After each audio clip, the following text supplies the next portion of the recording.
kami. Tuhan menyertai, Tuhan hanya memimpin dari awal, tengah, dan akhirnya. Terima kasih Bapa, terima kasih Yesus. Kami telah berdoa dan ucap syukur hanya dalam nama Tuhan Yesus. Haleluya, amin. Puji Tuhan, kita akan puji Tuhan, kita akan pujiannya karena dulu.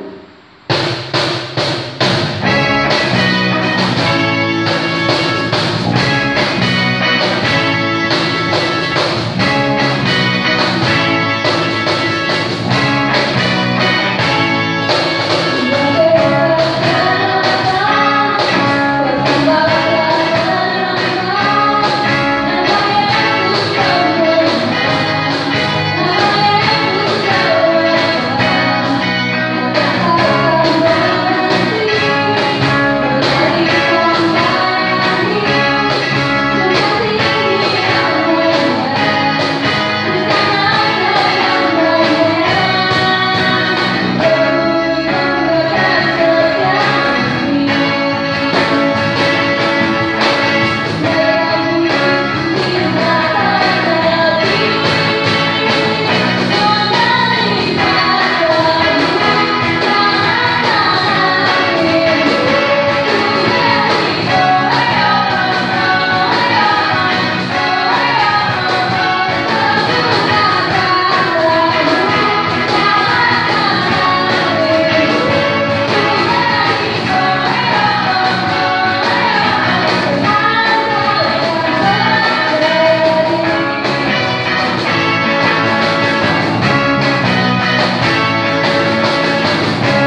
kami tetap melimpah dengan ucapan syukur. Sebab sampai hari ini Engkau izinkan kami tetap hidup, bernapas, eksis karena berkat kemurahan Tuhan.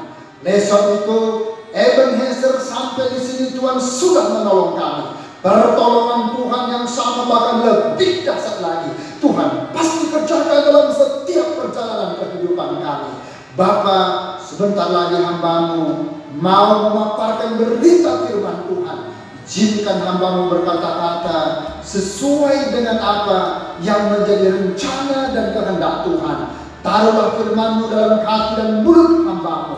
Dan apa yang sudah mau persiapkan Tuhan, lebih daripada itu Tuhan berbicara atas hamba-Mu, sehingga hamba-Mu menjadi saluran berkat bagi setiap orang yang dapat melihat, mendengar, menangkap, maka mereka diberkati karena firman-Mu. Lengkapi hamba-Mu dengan segenap otoritas Tuhan dan dengan roh hikmat marifat dari sorga. Celitkan rahasia firman-Mu, buka setiap seluruh mata rohani kami, buka hati dan pikiran kami. Berikan hamba-Mu keberanian dan kecakapan untuk menyampaikan sabda Tuhan.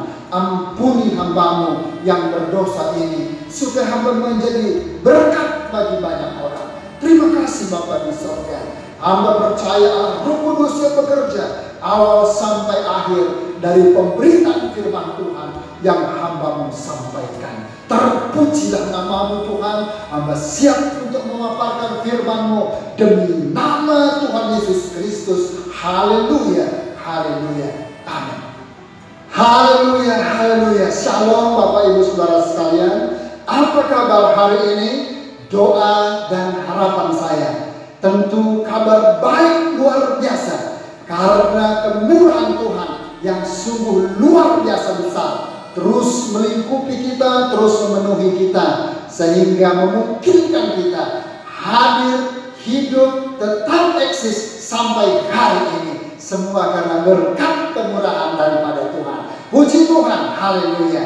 Saudara-saudara, pastikan kita hari ini dapat berinteraksi melalui firman Tuhan yang akan saya sampaikan, dan pastikan kita beroleh berkat dari firman Tuhan. Dan hari ini adalah hari Pantekosta atau hari Pentakosta, Pentecost Day.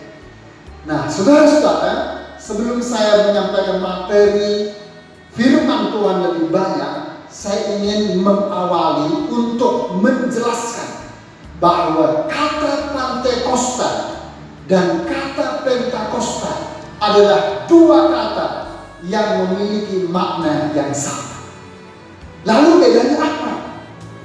Pentakosta itu adalah tulisan dimulai setelah Alkitab kita, Alkitab LAI, Lembaga Alkitab Indonesia, sudah dalam revisi terjemahan yang disempurnakan. Sementara kata Pantekosta adalah tulisan sebelum Alkitab LAI diterjemahkan ke dalam ejaan yang baru. Maka penulisannya itu dengan kata Pantekosta. Dan saya punya Alkitabnya sendiri di tahun 1949. Maka Alkitab itu ditulis dengan kata Pantekosta. Dan gereja Pantekosta lahir di Indonesia 1921, jauh sebelum Alkitab LAI disempurnakan ejaannya. Maka kemudian harapan saya, maka orang-orang Kristen yang sebelum saya jelaskan penjelasan ini, diharapkan supaya dapat mengerti bahwa Pantekosta atau Pentakosta dua kata yang sama, namun memiliki makna yang sama. Puji Tuhan, saudara-saudara. Senang sekali hari ini kita dapat merayakan hari Pantekosta. Dan semua umat Kristen tentu ikut bersama-sama di dalam satu kegirangan untuk menyongsong, untuk menikmati, untuk merayakan di mana hari ini jatuh tepat pada hari Minggu atau bersamaan dengan hari Minggu. Nah, saudara-saudara, kita awali pembacaan ayat firman Tuhan dari kitab Kisah Para Rasul pasal yang kedua ayat 1 sampai ayat yang keempat. Sekali lagi, kitab Kisah Para Rasul pasal yang kedua ayat 1 sampai ayat yang keempat. Demikian pemberitaan firman Tuhan. Pentakosta. Ketika tiba hari Pentakosta, semua orang percaya berkumpul di satu tempat. Tiba-tiba turunlah dari langit suatu bunyi seperti tiupan angin keras yang memenuhi seluruh rumah di mana mereka duduk. Dan tampaklah kepada mereka lidah-lidah seperti nyala api yang bertebaran dan hinggap pada mereka masing-masing. Maka penuhlah mereka dengan Roh Kudus, lalu mereka mulai berkata-kata dalam bahasa lain seperti yang diberikan oleh Roh itu kepada mereka untuk mengatakannya. Amin. Saudara-saudara, hari Pentakosta adalah hari yang sangat penting baik bagi orang Yahudi maupun juga bagi orang Kristen, bagi Anda, bagi saya, bagi kita semua yang percaya kepada Yesus Kristus adalah Tuhan dan Juru Selamat manusia. Alkitab mencatat bahwa hari Pentakosta adalah hari yang ke-50 setelah persembahan buah sulung. Kata Yunani Pentakosta adalah Pentakonta yang secara harfiah berarti 50. Pentakonta merupakan istilah Yunani yang dipakai untuk menerjemahkan kata Ibrani Chak-Shavuot. Sekali lagi, Chak-Shavuot, atau hari raya 7 minggu yang dicatat di dalam Imamat pasal 23. Hari raya ini pertama kali tulis dalam kitab Keluaran pasal 23 ayat 16 sebagai hari raya panen atau hari raya menuai, atau dengan istilah bahasa Ibrani Hakatsir. Sekali lagi, Hakatsir. Dalam tradisi Yahudi menurut Perjanjian Lama, yakni hukum Taurat Musa, secara khusus dalam Imamat pasal 23, maka pada hari raya Pentakosta tersebut, roti hasil pertama yang terbuat dari gandum, hasil panen baru yang dipersembahkan kepada Tuhan sebagai korban, plus juga harus mempersembahkan 7 ekor domba yang tidak bercacat celah sebagai korban bakar wangi-wangian bagi Tuhan Allah bangsa Israel. Ditambah lagi seekor kambing jantan yang tidak bercacat celah sebagai korban penghapus dosa. Sungguh luar biasa bagaimana pengertian hari Pentakosta di dalam Perjanjian Lama. Nah, saudara-saudara, kita masuk dalam era Perjanjian Baru. Dan di dalam Perjanjian Baru, hari Pentakosta disebut juga hari turunnya Roh Kudus, hari pencurahan Roh Kudus, hari penurunan Roh Kudus bagi gereja, bagi orang-orang percaya. Mula-mula 120 orang yang berdoa dengan sungguh-sungguh di loteng di satu rumah di kota Yerusalem 2000 tahun yang silam. Mereka bertekun, mereka bersungguh-sungguh berdoa, menantikan Allah Roh Kudus dicurahkan bagi setiap orang percaya. Maka kemudian dalam Perjanjian Baru, maka hari Pentakosta itu adalah hari ketuanan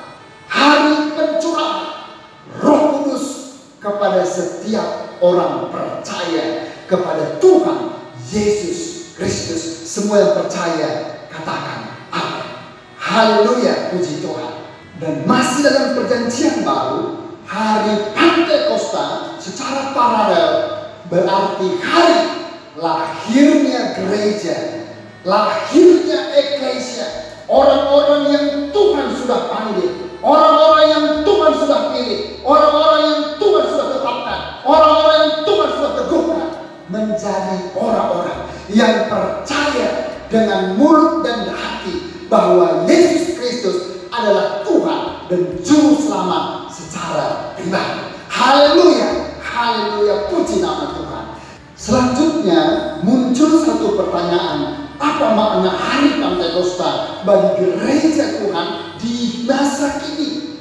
Bagi saudara, bagi saya, bagi kita semua yang hidup pada generasi ini. Nah, yang pertama adalah untuk menguatkan, untuk mengokohkan janji-janji dari Tuhan Yesus, bahwa apa yang sudah Dia janjikan sebelum Dia naik ke surga dan sebelum Roh Kudus dicurahkan atas gerejanya, dan itu sudah digenapi. Yohanes pasal 14 ayat 16 sampai 18. Tuhan Yesus berjanji kepada murid-muridnya bahwa Dia akan mengirimkan penolong yang lain, yaitu Roh Kudus, kepada gerejanya, kepada orang-orang yang dikasihi oleh Tuhan Yesus Kristus. Dan itu benar adanya. Sungguh luar biasa. Tuhan yang berjanji, Tuhan yang menggenapi atas setiap janji-janji daripada Tuhan.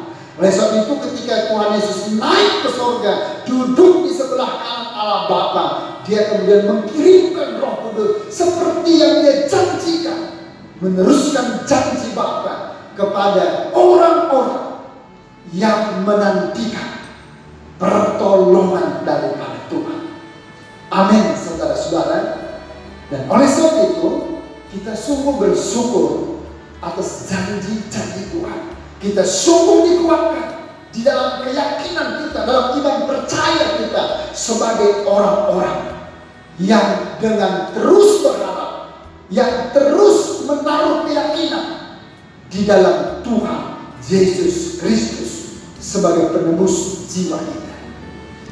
Dan sekarang saudara-saudara, sebelum kematiannya, Yesus Kristus pernah berkata bahwa Ia akan mengirimkan Roh Kudus, seorang penolong yang lain, atau dalam bahasa Yunani dikatakan Parakletos. Parakletos berarti pendamping, berarti pembela, penolong bagi setiap orang-orang yang percaya kepada Tuhan Yesus.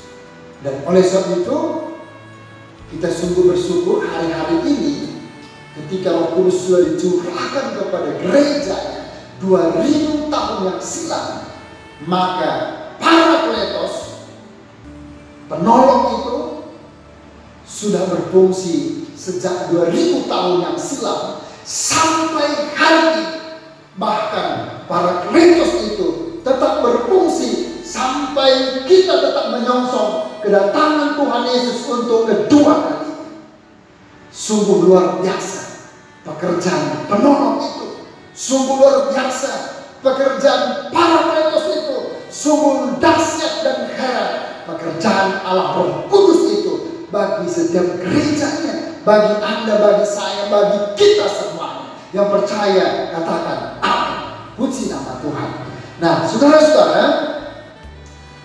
seorang penolong yang lain di sini ditandai dengan dua pengertian. Seorang penolong berarti Parakletos, dan satu lagi kata yang lain di sini adalah alos.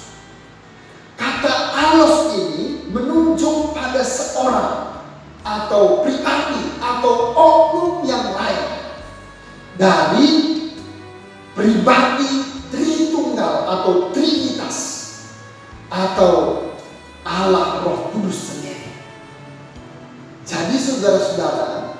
ketika Tuhan Yesus berkata kepada murid-muridnya, aku akan mengirimkan seorang penolong yang lain. Penolong itu bukan menunjuk kepada manusia yang gagah, yang hebat, yang super power, tetapi menunjuk kepada Allah Roh Kudus yang jauh lebih hebat, yang jauh lebih dahsyat dari manusia yang hidup di dalam bumi ini. Dia adalah pribadi Roh Kudus, Allah di dalam Trinitas, Allah Tritunggal yang esa. Puji nama Tuhan, saudara-saudara.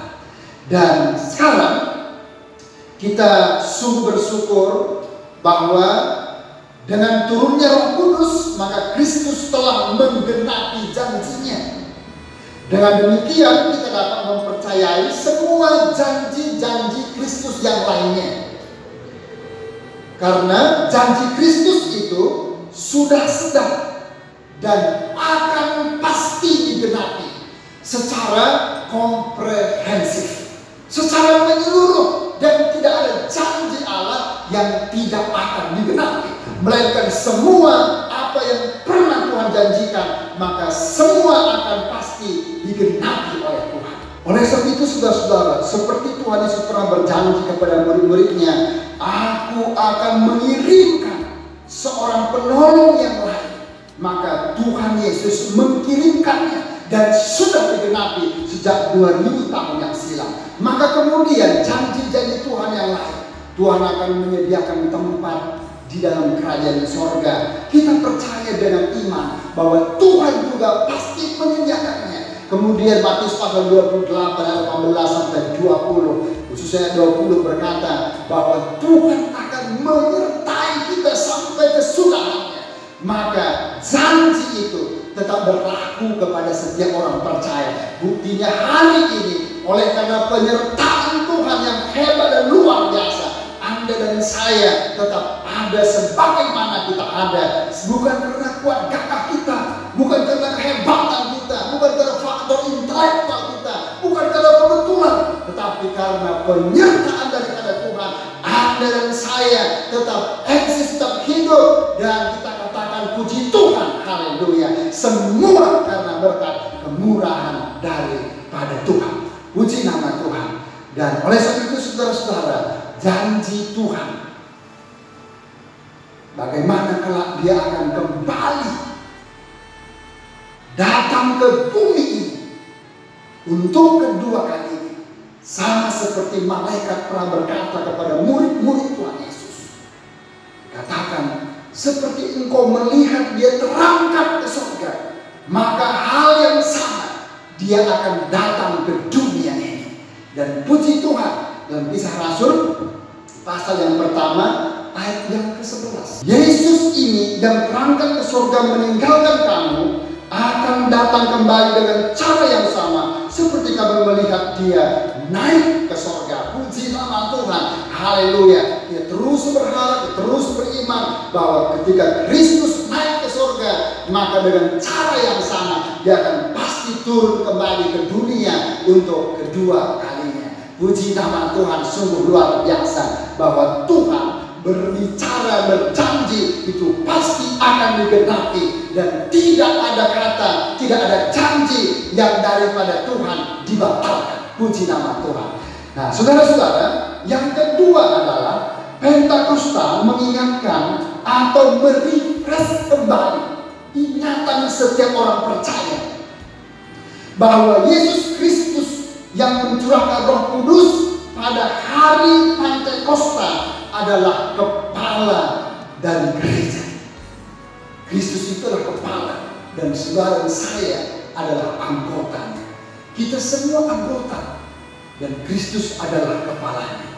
Dan oleh sebab itu saudara, dalam Efesus pasal 1 ayat 19 sampai 23 dan Kolose pasal 2 ayat 19 menjelaskan bagaimana kemudian posisi Kristus sebagai kepala gereja, dan kita sebagai gereja, kita sebagai umat Tuhan adalah anggota-anggota daripada gereja, daripada kepala yakni Tuhan Yesus Kristus sebagai kepala gereja kita. Dan puji nama Tuhan. Dan saudara-saudara, Kalau kita perhatikan selanjutnya, gereja adalah milik Kristus. Jadi kita ini adalah milik Kristus. Kristus sudah menebus, Kristus sudah membayar, dan harganya lunas, harganya cash, dan tidak ada yang tersisa, tidak ada yang tertunda, tidak ada yang kredit. Dan oleh sebab itu saudara, maka saudara dan saya adalah Tuhan yang menjadi sang pemilik tunggal hidup maupun mati kita. Nah, oleh sebab itu saudara, jika ada yang berpikir bahwa saya hidup karena kekuatan saya ada karena kebetulan, saya ada karena kehebatan, saya ada karena sudah ditakdirkan, itu adalah salah. Tetapi Anda dan saya adalah miliknya Tuhan. Tuhanlah yang mempunya hidup dan mati kita. Dia sang Kyrios yang hidup dan berkuasa. Dia sang pemilik tunggal hidup dan mati bagi setiap insan kehidupan yang ada di dalam dunia ini.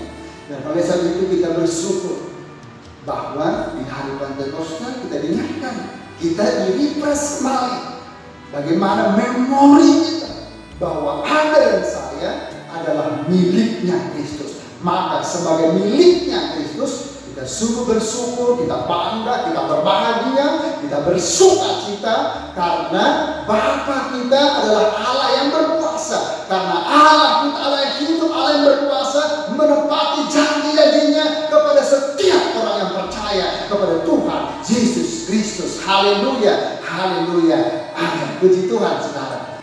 Dan sekarang, selain dari gereja adalah milik daripada Kristus, maka Dia, Kristus, adalah dasar gereja itu sendiri.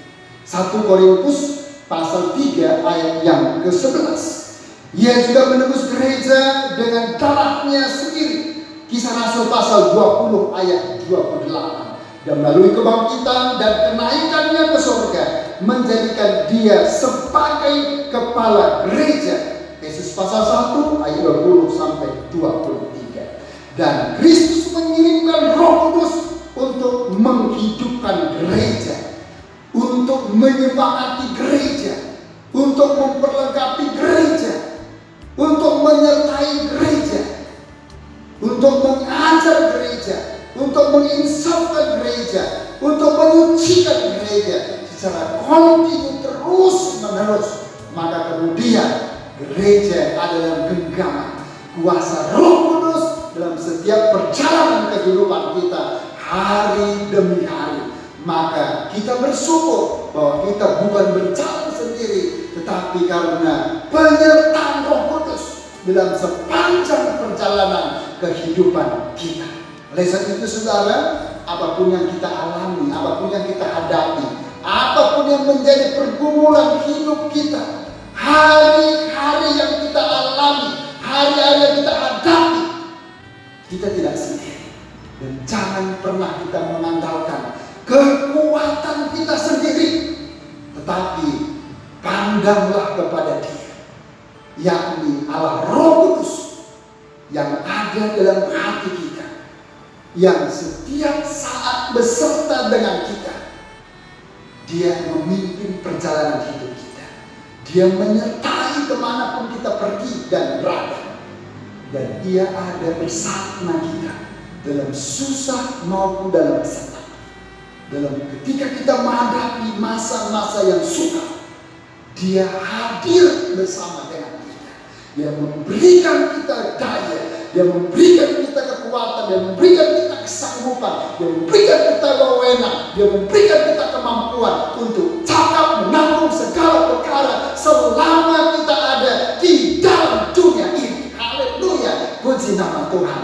Dan saudara-saudara, gereja adalah miliknya Kristus.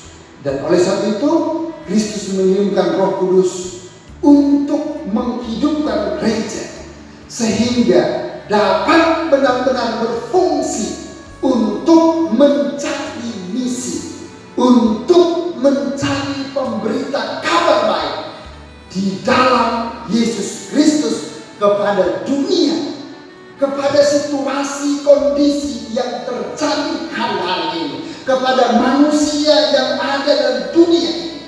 Misi saudara dan saya adalah pemberita kabar baik. Kabar baik dari Tuhan Yesus. Kabar baik dari kerajaan surga.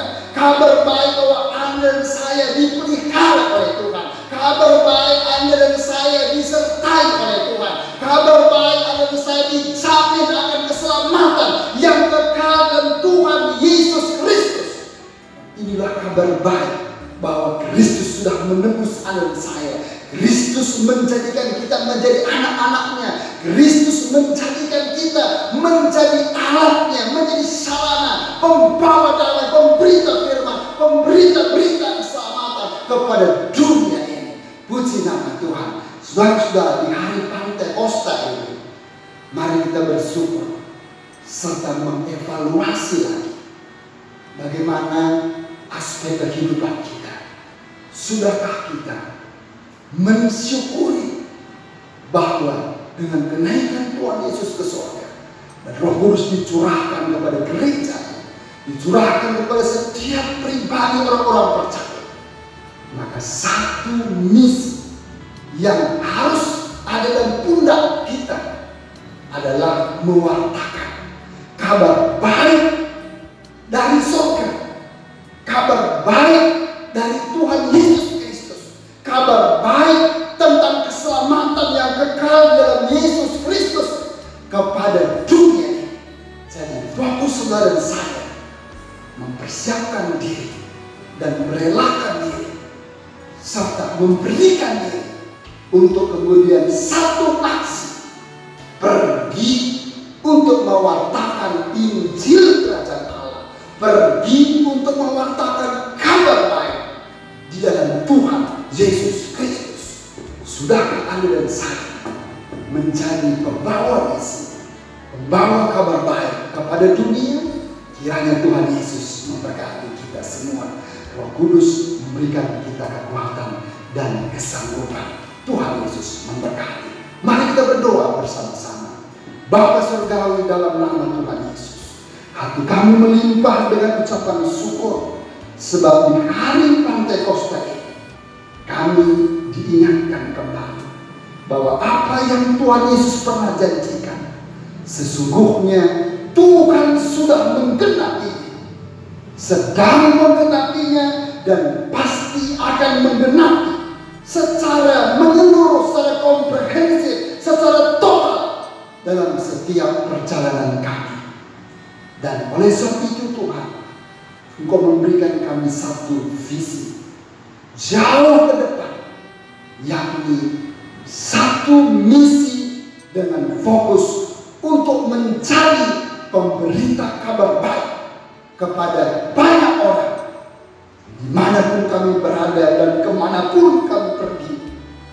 Allah Roh Kudus beserta dengan kami, menguatkan kami, menopang kami, menolong kami, membantu kami, mendampingi kami, sehingga kami cepat untuk melakukan setiap tugas dan tanggung jawab kami sesuai dengan kapasitas, karunia, talenta, tanggung jawab sebagai orang percaya yang sudah ditebus dan diselamatkan oleh pribadi Tuhan Yesus Kristus. Kiranya Tuhan terus menolong kami.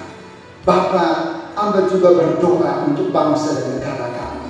Kiranya Engkau menaruh rahmat-Mu, damai, sejahtera, sukacita, pertolongan, kemenangan, keselamatan untuk bangsa dan negara kami.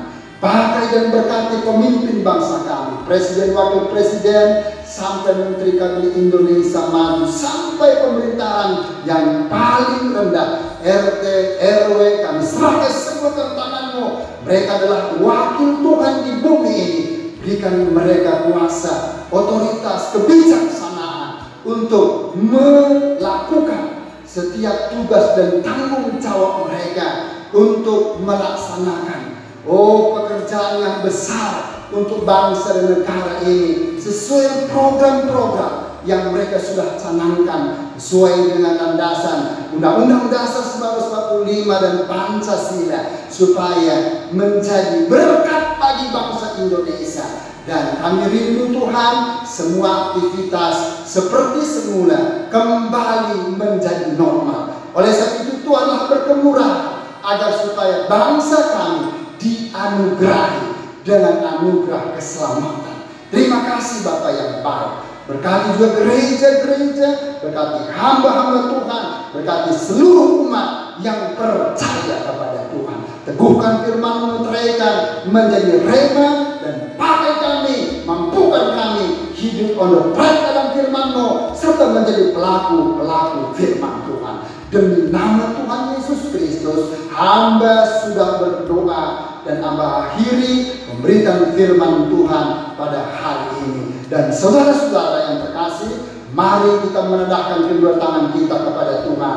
Terima dan bawalah pulang berkat anugerah damai sejahtera dari Allah Bapa di sorga, cinta dan kasih sayang dari Yesus Kristus Tuhan yang penebus kita, serta persekutuan Allah Roh Kudus turun memenuhi, menyertai, menghiburkan, menolong, mendampingi, memberkati, menguatkan, menyelamatkan kita semua hari ini, besok, sampai Maranatha Tuhan Yesus Kristus datang untuk kedua kalinya. Demi nama Tuhan Yesus, hamba tutup ibadah kami dengan penuh ucapan syukur serta terima berkat Tuhan. Semua yang percaya katakan haleluya, haleluya. Amin. Tuhan Yesus memberkati kita. Shalom.